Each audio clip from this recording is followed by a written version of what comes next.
Hello friends, कैसे आप सभी। आई होप आप अच्छे होंगे और अपने एग्ज़ाम की तैयारी में लगे हुए होंगे। मैं अभी ईवीएस आपको पढ़ा रही हूँ। क्लास 4 का ईवीएस कंप्लीट हो गया है। आप डिस्क्रिप्शन में आपको लिंक दे दिया जाएगा, वहाँ से जाके आप ईवीएस की पूरी क्लास 4 की पूरे बुक का निचोड़ आप 2-3 वीडियो में देख सकते हैं। मैंने उसको वन लाइनर फॉर्म में दिया है ताकि आपको समझने में ईजी हो। ठीक है, अभी मैं क्लास 5 की ईवीएस को पढ़ा रही हूँ। अभी तक मैंने लास्ट लेक्चर में आपको चैप्टर 4 तक कंप्लीट कर दिया था। ठीक है, खाने से पचाने तक। आज बात करेंगे पार्ट 5 की, बीज बीज बीज बीज। नाम से स्पष्ट है कि इस चैप्टर में जाहिर सी बात है बीजों के बारे में ही बात की गई होगी। ठीक है, कौन से पौधे के बीज कैसे होते हैं, क्या है। ठीक है, पहले बात की गई है शिकारी पौधा। ये तो सबसे ज़्यादा इम्पोर्टेंट है, मोस्ट इम्पॉर्टेंट जो कहा जाए। शिकारी पौधा, ये हर बार क्वेश्चन आता है। 2-3 इसके कैरेक्टर दे दिए जाते हैं और पूछ दिया जाता है कि कौन सा इसकी विशेषता नहीं है, या तो पूछ दिया जाता है कि इस कौन सा ऐसा पौधा है जो कीड़ों को पकड़ के खाता है। तो ऑप्शन में नीम, पीपल और नेपंथीज और 1-2 अलग अलग दे दिया रहेगा। ठीक है, तो आपको पता होना चाहिए नेपंथीज, जिसे हम घटपर्णी भी कहते हैं, वो एक ऐसा पौधा है जो क्या करता है, कीड़ों को पकड़ के खाता है। देखिए उसका शेप कैसे होता है, वो इस शेप में होता है। ठीक है, घड़े के शेप में। ठीक है, इसीलिए उसको घटपर्णी कहते हैं। और उसके ऊपर क्या रहती है, ऐसे कैप रहती है। ठीक, जैसे ही कोई कीड़ा, मान लीजिए ये कीड़ा है, इसके अंदर आया, ये एक अलग प्रकार की सुगंध छोड़ता रहता है, जिससे क्या होते हैं, कीड़े आकर्षित होते हैं। और जैसे ही वो कीड़ा आया इसके ऊपर आता है तो ये जो ढक्कन है वो फटाक से बंद हो जाता है। ठीक है, यानी ढक लेता और वो कीड़ा क्या होता है, इसके अंदर चल जाता है। इसीलिए इसे क्या कहते हैं, घटपर्णी कहते हैं या नेपंथीज कहते हैं। ठीक है, घड़े के आकार का, और वो तुरंत ढक्कन से उसे ढक लेता है जैसे कीड़ा अंदर आता है। ठीक है सॉरी, ये इंडोनेशिया में पाया जाता है और भारत में ये मेघालय राज्य में बस पाया जाता है और कहीं नहीं। ठीक है, तो हम बात कर रहे थे नेपंथीज की या घटपर्णी। शिकारी पौधा नेपंथीज,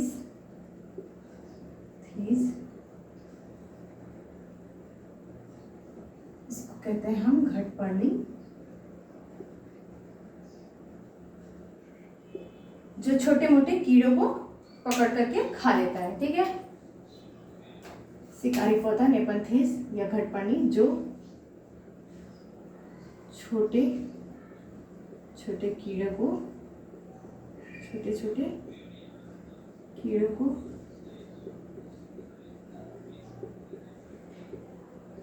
पकड़ कर खा जाता है। ठीक है, खा जाता है।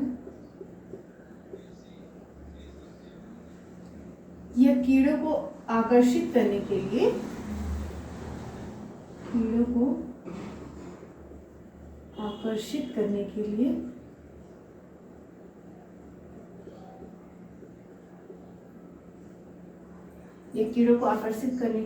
एक गंध छोड़ता रहता है। ठीक है, एक अलग प्रकार की इसमें से स्मेल आती रहेगी।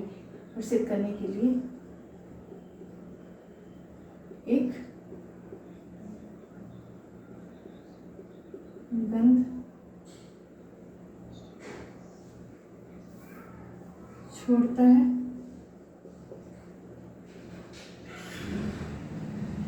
यह भारत में मेघालय राज्य में, यह इंडोनेशिया,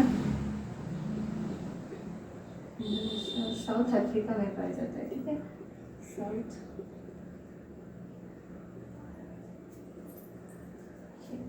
इंडोनेशिया में पाया जाता है और भारत में मेघालय राज्य में, ये इंडोनेशिया में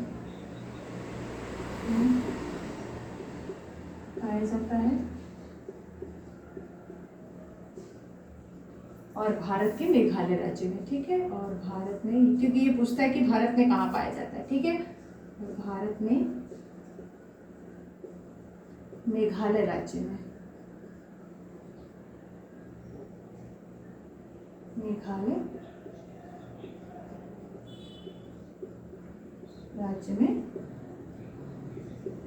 पाया जाता है। ठीक है, ये तो हुई नेपंथीज की बात या घटपर्णी की बात। दूसरा जो इस चैप्टर में इंपॉर्टेंट बात की गई है वो की गई है वेलक्रो। ये वेलक्रो क्या है? इसकी खोज बड़ी इंपॉर्टेंट है। इसकी खोज 1948 में 1948 में जॉर्ज मेस्ट्रल ने की थी, बीजों के छोटे छोटे हुक से की थी। अब इसकी कहानी जान जाइए वेलक्रो है क्या। एक बार जॉर्ज मेस्ट्रल जो थे वो अपने कुत्ते के साथ घूमने गए थे, ठीक। तो उन्होंने देखा कि उनके कपड़े पे और कुत्ते के बालों पे कुछ छोटे छोटे जो थे कांटे के समान बीज लगे हुए थे। तो उन्होंने माइक्रोस्कोप से जब देखा तो देखा कि उसमें बड़े छोटे छोटे हुक हैं। तो उसी से उनके दिमाग में आया कि इससे वेलक्रो की खोज की जाए, ठीक। तो उसको पहले तो उन्होंने निकाला और देखा कि बहुत छोटे छोटे हुक हैं, जिसे आप देखे होंगे कि बैग में बंद करने वाला आता है, या सैंडल में देखिए जो ब्लैक कलर का होता है ना, जिसको खींचते तो चरस से आवाज़ आती है, तो वही वेलक्रो होता है, ठीक है।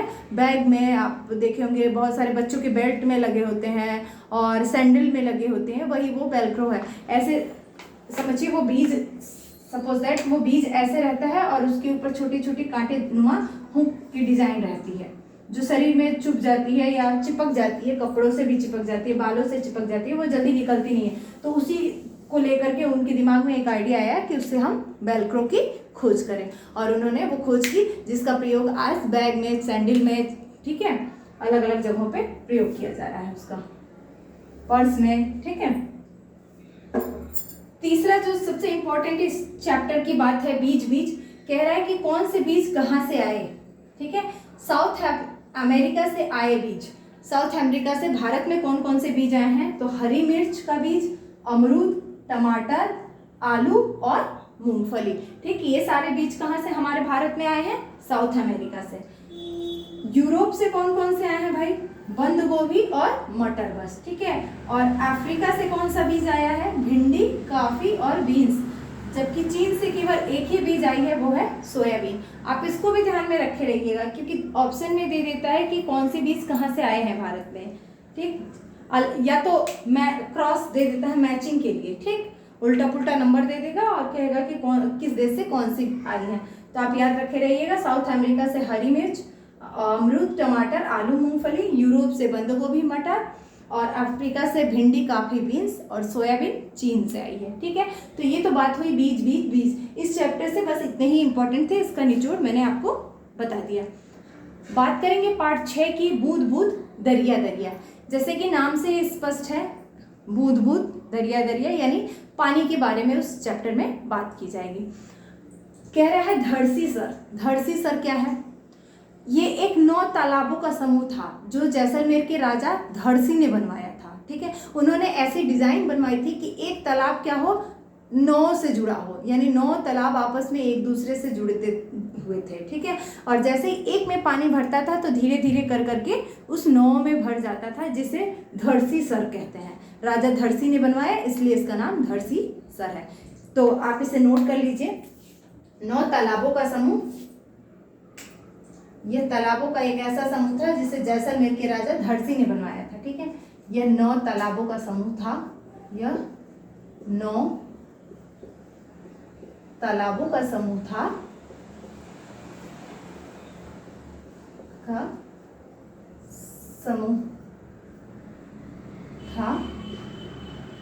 जिसे जैसलमेर के राजा, राजस्थान में है ना जैसलमेर, वहाँ पानी की बड़ी दिक्कत होती है, तो इसलिए उन्होंने ऐसा एक टेक्निक लगाई, ऐसा एक उपाय बनाया जिससे 9 तालाब एक साथ भर जाए। ये 9 तालाबों का समूह था जिसे जैसलमेर के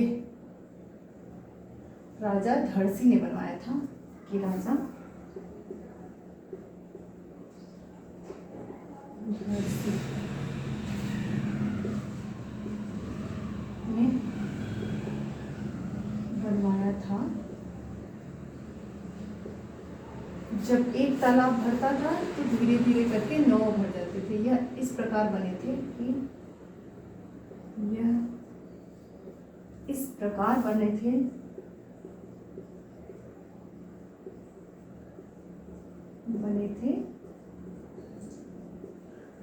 कि जब एक तालाब, ठीक है, कि जब एक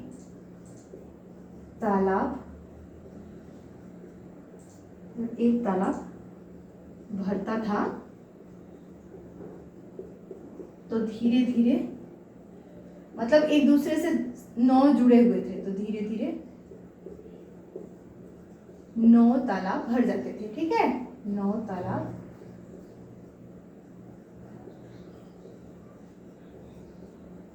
भर जाते थे। दूसरी जो लाइन इस चैप्टर की इंपॉर्टेंट है, कहता है कि तालाबों के, ये ध्यान में रखे रहिएगा, धरसी सर यह 9 तालाबों का समूह था जिसे जैसलमेर के राजा धरसी ने बनवाया था। यह इस प्रकार बने थे कि जब एक तालाब भरता था तो धीरे धीरे 9 तालाब भर जाते थे, यानी 9 तालाब आपस में एक दूसरे से जुड़े हुए थे। ठीक, बात करेंगे दूसरा जो इस चैप्टर की इंपॉर्टेंट लाइन है वो क्या कहता है कि तालाबों के भर जाने पे कहाँ के लोग खुशी मनाते हैं, तो वो उत्तराखंड में जो 9 दंपत्ति होती है वो तालाबों की पूजा करती है। जैसे ही तालाब भर जाते हैं तो वहाँ के लोग एक जश्न के रूप में मनाते हैं। ठीक है, तो दूसरा पॉइंट भी नोट कर लीजिएगा, तालाबों के भरने पर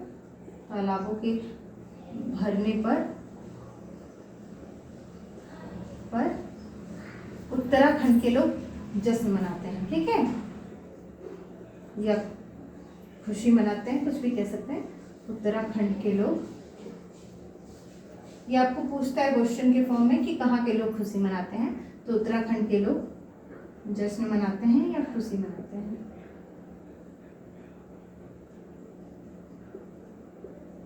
और वहाँ 9 दंपत्ति पूजा करती है तालाबों की। ठीक है, जो नए शादीशुदा लोग आते हैं लोग पूजा करते हैं। ठीक है, तीसरा जो इसका इंपॉर्टेंट पॉइंट है वो क्या कहता है कि 1986 में जोधपुर की कहानी बताता है। जोधपुर में क्या हुआ था कि जो पहले के जो तालाब थे, कुएं थे, मोस्टली कुएं जितने भी थे, लोगों ने उसका यूज़ नहीं किया, उसको भर दिया। और जैसे ही जब सूखा पड़ा तो जब उसमें से कचरा निकालने लगे, जब लोगों को कुएं की ज़रूरत पड़ी, बावड़ी कहते हैं वहाँ पे, तो जैसे उस बावड़ी की ज़रूरत पड़ी तो उसमें से 200 ट्रक कचरा निकला था। ठीक है, कहानी है 1986 की जोधपुर की, नोट कर लीजिए, 1986 जोधपुर की कहानी। ठीक है, ऐसे दिया है हाईलाइट करके आपने ईवीएस में, 1986 जोधपुर की कहानी, जोधपुर की कहानी,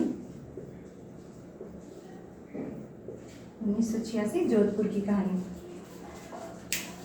कुएं और बावड़ी का मतलब, बावड़ी कोई कुआं कहेंगे ना, बावड़ी का प्रयोग ना होने के कारण उसमें ब्रैकेट में कर लीजिएगा कुआं, बावड़ी का प्रयोग या कुएं का प्रयोग ना होने के कारण सूख गए थे। ठीक है, लोग उसमें कचरा फेंकने लगे थे। जब सूखा पड़ा और कुएं की सफाई की गई और बावड़ी को साफ किया गया, तब कितना ट्रक कचरा निकला, 200 ट्रक, समझ लीजिए कितना कबाड़ फेंका गया था। जब सूखा पड़ा और बावड़ी की सफाई की गई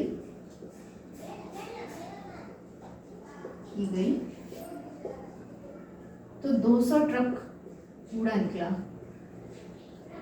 200 ट्रक कूड़ा कचरा निकला। ठीक है, और फिर उसके बाद से उसको साफ करके, उस टाइम तो मान लीजिए सूखा पड़ा था तो उसका प्रयोग किया जाने लगा, उसमें फिर पानी आने लगा। जब कचरा साफ कर दिया गया तो कुआं फिर पानी से भर गया। ठीक है, बारिश के मौसम में। लेकिन फिर आज के टाइम में फिर उसका प्रयोग बंद हो गया है और कुएं पूरे तरीके से सूख गए हैं। तो जो नेक्स्ट इम्पॉर्टेंट पॉइंट है कि तालाबों या कुओं के सूखने का कारण, तो जान जाइए क्या है उसके सूखने के कारण। पहला तो इलेक्ट्रिक जो पंप लगा करके उसके जो ग्राउंड वाटर है, यानी जो जमीन स्तर का पानी है, उसको निकालना। इलेक्ट्रिक पंप से आप देखते होंगे हर जगह पे पाइप लगा करके क्या किया जा रहा है, पानी को निकाल दिया जा रहा है। ठीक है, और जो दूसरा इसका कारण है कि जितने भी पेड़ पौधे हैं या जो कुएं के किनारे के हैं जगह, या तालाबों के, ठीक, उस पर क्या की जा रही है, सीमेंट की कोटिंग कर दी जा रही है। आप देख रहे होंगे उस पर सीमेंट चढ़ा दिया जा रहा है ना, सीमेंट से उसको पक्का बना दिया जा रहा है। और तीसरा जो कारण है कि कुओं का प्रयोग ना होना या तालाब या झरनों का प्रयोग ना होना, जिसके कारण क्या हो रहा है, कुएं सूख जा रहे हैं। ठीक है, तो ये बहुत ही इंपॉर्टेंट है, इससे क्वेश्चन आपको देखने को मिल जाता है कि कुएं के सूखने के कारण हैं। ऑप्शन में एक ऑप्शन दिया रहेगा, बाकी के 3 गलत रहते हैं। ठीक है, तो ये भी आप नोट कर लीजिए, कुआं या कुओं के सूखने का कारण, कुओं के 3 कारण हैं जो एनसीईआरटी ने दिया है कुओं के सूखने का कारण।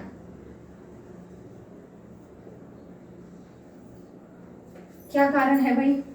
पहला, इलेक्ट्रिक पंप से या इलेक्ट्रिक पाइप से पानी को, ग्राउंड वाटर को निकाल लेना। ठीक है, मोटर से, जिसे मोटर कहते हैं ना, ये मोटर हर जगह लग गए हैं। ठीक है, आप देखे होंगे शहरों में, गांव में आजकल तो सब लोग लगवा ले रहे हैं। तो ये क्या कह रहा है कि मोटर से उसके ग्राउंड वाटर के पानी को निकाल लेना, मोटर से पानी निकालना। ठीक है,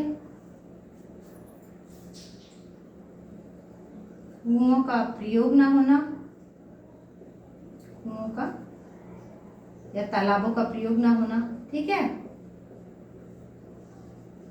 ना होना, कुओं, पार्क एवं पेड़ के किनारे पक्का कर देना सीमेंट से। ठीक है, एवं पेड़ों के किनारे,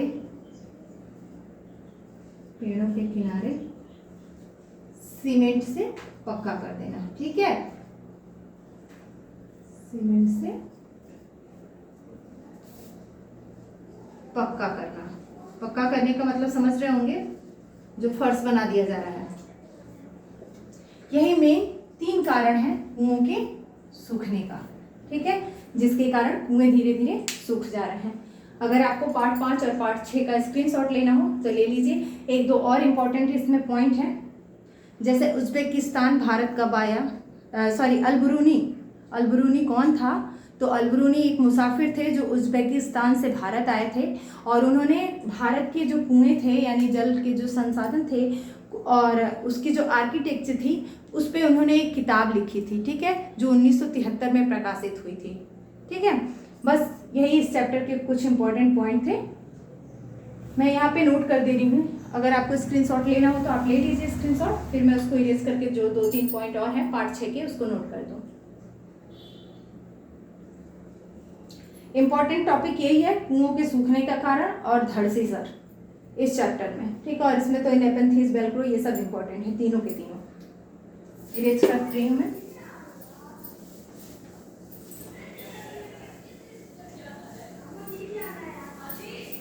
पार्ट 6 का ही है तो इधर ही नोट कर दे रही हूँ आपको। अलबरूनी मैंने बता ही दिया है, अलबरूनी भारत आए थे, एक मुसाफिर थे जो उज्बेकिस्तान से आए थे। वो उनके बारे में दिया है थोड़ा बहुत, कहते हैं कि अलबरूनी कौन थे, वो कहाँ से आए थे ना, ये क्वेश्चन पूछ देता है। ठीक है, तो अलबरूनी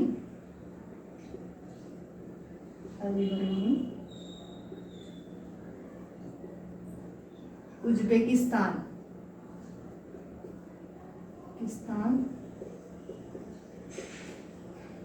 से भारत आए, एक मुसाफिर थे, से भारत में आए हुए एक मुसाफिर थे,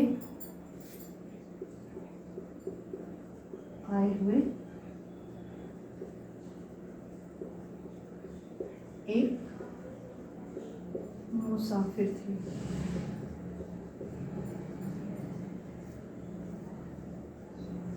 ठीक है, और ये मैं हाईलाइट कर दे रही हूँ उसको, उज्बेकिस्तान से भारत आए। नोट कर लीजिएगा इनके बारे में कुछ इंपॉर्टेंट पॉइंट। इन्होंने भारत के तालाबों और आर्किटेक्ट्स के बारे में, ठीक है। इन्होंने अपनी किताब में प्रशंसा की थी, इन्होंने भारत के तालाबों और आर्किटेक्ट्स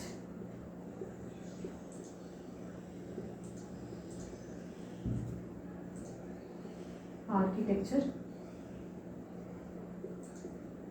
के बारे में लिखा था और उसकी प्रशंसा की थी। उसकी प्रशंसा की थी।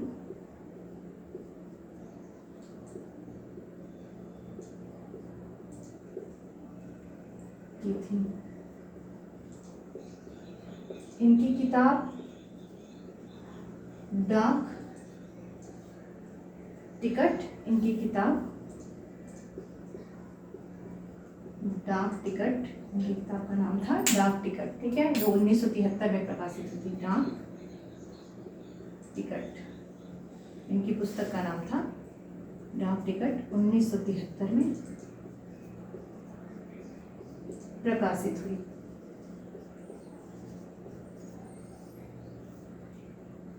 ठीक है, ये रही कहानी आपकी अलबरूनी की। बस पार्ट 6 में इतने ही इंपॉर्टेंट पॉइंट थे, अलबरूनी के बारे में था, और जो अलबरूनी के बारे में इंपॉर्टेंट था वो मैंने आपको नोट करके लिख दिया है, ठीक, ध्यान में रखे रहिएगा। अब बात करेंगे हम पार्ट 7 की। उस पार्ट 7 की कहानी बस ऐसे सुन लीजिए, फिर मैं आपको नोट कर दूंगी इंपॉर्टेंट पॉइंट। पार्ट 7 में भी पानी के ही बारे में बात की गई है, ठीक है। पार्ट 7 क्या कहता है कि जो सागर है उनका पानी जो होता है वो नमकीन होता है, ठीक है। जो जितने भी समंदर हैं उनके पानी क्या होते हैं, खारे होते हैं ना, नमकीन होता है। तो क्यों होता है, क्योंकि उसमें नमक की मात्रा पाई जाती है। तो सबसे ज़्यादा नमक की मात्रा कहाँ पाई जाती है, मृत सागर में, डेड सी जिसे हम कहते हैं, ठीक है। उसमें क्या होता है, 1 लीटर पानी में 300 ग्राम नमक होता है, समझिए। और मृत सागर में कोई मरता नहीं है, कोई भी व्यक्ति अगर डूब जाए उस मृत सागर में या डेड सी में तो कोई भी मरेगा नहीं। क्यों, क्योंकि वहाँ जो नमक की डेंसिटी होती है, जो सॉल्ट की डेंसिटी होती है वो बहुत ज़्यादा होती है, जिसके कारण व्यक्ति क्या होता है, ऊपर ही तैरने लगता है। अब आप ही बताइए, 1 लीटर पानी में अगर 300 ग्राम मिला दिया जाए तो क्या कंडीशन रहेगी उस पानी की। तो इसी की वजह से वहाँ व्यक्ति मरता नहीं है और ऊपर ही तैरता रहता है। फिर इस चैप्टर में जिक्र की गई है दांडी यात्रा की। आपको पता होगा कि गांधी जी ने 1930 में दांडी मार्च प्रारंभ किया था, जो कि कहाँ से स्टार्ट हुआ था, अहमदाबाद से दांडी तक चला था ये। और इसमें इसलिए इस चैप्टर में इस बात का जिक्र है, 1930 में गांधी जी द्वारा दांडी मार्च प्रारंभ किया गया था और अहमदाबाद से ये दांडी तक चला था। दांडी कहाँ है, गुजरात में है। और इस पार्ट में जिक्र करने का मेन कारण है क्योंकि ये नमक आंदोलन से जुड़ा है, ठीक है, ये नमक से संबंधित था दांडी मार्च, इसलिए इस चैप्टर में इसका जिक्र है, ठीक है। तो मैं ये इस पार्ट 7 के भी आपको जो इम्पोर्टेंट पॉइंट है वो मैं नोट कर दे रही हूँ, एज ए कहानी के रूप में आपको इसलिए सुना दिया ताकि आपके दिमाग में वो चीज़ें स्टेबल रहें, ठीक है। बात करेंगे पार्ट 7। टोटल कक्षा 5 में 22 चैप्टर हैं और मैं आपको एक एक चैप्टर वाइज जितने भी इम्पोर्टेंट पॉइंट थे उन सब का मैं आपको निचोड़ निकाल के दे रही हूँ, ताकि आपको पूरी चैप्टर पढ़ने की कोई ज़रूरत ना हो, पूरी बुक पढ़ने की कोई ज़रूरत ना हो, है ना। आप बस इस इम्पोर्टेंट लाइन को देखिए और आपका कॉन्सेप्ट क्लियर हो जाए। उसके बाद आप पिछले साल का पेपर सॉल्व कीजिए, आपको खुद ही अंदाजा आ जाएगा कि कितना आपका क्वेश्चन सही हो रहा है, ठीक है। लास्ट ईयर के पेपर देखते रहिए और उसमें से क्वेश्चन मैच करिए। ज़्यादातर आपको एटलीस्ट जो 10 नंबर की पेडागॉजी आती है और 20 नंबर का ईवीएस का पोर्शन देता है, कभी कभी 15 नंबर पेडागॉजी कर देता है, 15 नंबर ईवीएस कर देता है। अब तो 20 नंबर करने लगा है, लेकिन पहले जो था वो 15 नंबर ईवीएस था, 15 नंबर पेडागॉजी थी। तो 15 में से एटलीस्ट आप 13-14 सही करके आएंगे। सारे क्वेश्चन यही से रहते हैं। 1-2 क्वेश्चन क्या होता है कि आपको डायरेक्शन से पूछ लिया जाता है, दिशाओं से, ठीक है, कि एक व्यक्ति अपने घर से पूरब की दिशा में 5 किलोमीटर जाता है तो दक्षिण की ओर मुड़ जाता है, फिर दक्षिण की ओर 3 किलोमीटर चलने के बाद उत्तर की ओर मुड़ जाता है। तो उसमें आपको डायरेक्शन का ज्ञान होना चाहिए कि किधर किधर कौन सा डायरेक्शन है, ठीक है, ईस्ट वेस्ट नॉर्थ साउथ, ठीक है। तो कैसे किधर की ओर मुड़ता है, कितना मुड़ता है, वो तो presence of mind as a IQ level पे डिपेंड करता है, वो तुरंत, लेकिन वो क्वेश्चन ज़्यादातर सही हो जाते हैं, ठीक है। क्योंकि बस आप जैसे जैसे कह रहा है वैसे वैसे आप पेन से लाइन खींचते जाइए, आपको पता चल जाएगा कि वह व्यक्ति लास्ट में किस डायरेक्शन पे है। बस ऐसे ही क्वेश्चन होते हैं। या तो भारत के मैप से पूछ देता है एक दो कि कौन सा स्टेट किधर पड़ेगा, ठीक है, कि मतलब बिहार के पूर्व में कौन सा राज्य है या उत्तर में कौन सा राज्य है, मतलब दिशाओं से ही संबंधित पूछता है और अलग से कोई क्वेश्चन नहीं होते हैं, ठीक है। तो मैंने कहा ना कि 12-13 क्वेश्चन, 13 एटलीस्ट इससे मिल जाएंगे और एक दो डायरेक्शन से, 15 क्वेश्चन आपके कंप्लीट हो जाते हैं। पार्ट 7 की बात करते हैं हम। मैंने कहा ये भी पानी से संबंधित ही चैप्टर है, तो इसका पहला पॉइंट नोट कर लीजिएगा कि सागर का पानी या समंदर का पानी, सागर का पानी नमकीन होता है या खारा होता है। सबसे ज्यादा खारा पानी मृत सागर का होता है, ठीक है। सागर का पानी नमकीन, ब्रैकेट में लिख लीजिएगा, खारा होता है, खारा होता है। सबसे ज्यादा नमकीन पानी मृत सागर का होता है। सबसे ज्यादा खारा पानी कौन से सागर का होता है? डेड सी, ठीक है। खारा पानी मृत सागर का होता है, सागर का होता है। 1 लीटर पानी में 300 ग्राम, पानी में 300 ग्राम नमक होता है, होता है मृत सागर के पानी में, ठीक है। मृत सागर के पानी में, जिसके कारण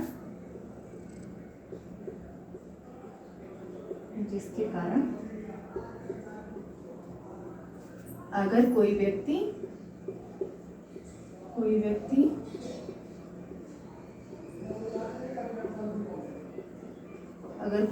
इसमें डूब जाए तो मरता नहीं है, ठीक है। ऊपर तैरने लगेगा, नमक इतना ज्यादा है भाई, इसमें डूब जाए तो मरता नहीं है।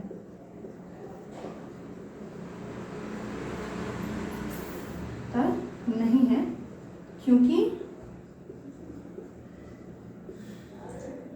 नमक की डेंसिटी यानी नमक का घनत्व ज्यादा होता है, ठीक है, क्योंकि साल्ट डेंसिटी ज्यादा होती है,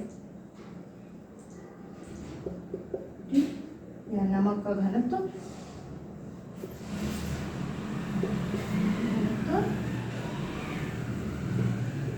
ज्यादा होता है, ठीक है। ये तो रही बात मृत सागर की, ठीक है। अब बात करेंगे हम दांडी यात्रा की, जो गांधी जी द्वारा चलाया गया था नमक के लिए। तीसरा कहता है दांडी यात्रा, दांडी मार्च या दांडी यात्रा 1930 में गांधी जी द्वारा, दांडी है कहाँ? गुजरात में। ये क्वेश्चन पूछा गया था एक बार, ठीक है। 1930 में गांधी जी द्वारा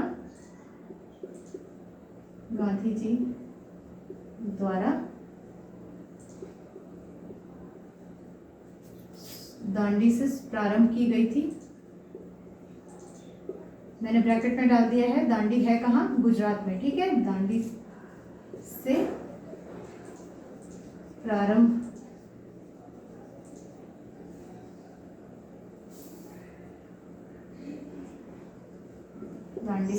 किया गया था।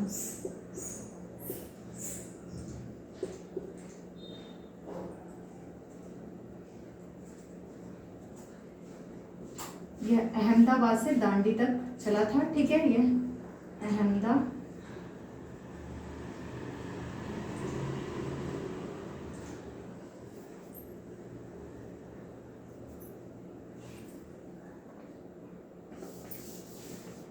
दांडी यात्रा शुरू की गई थी।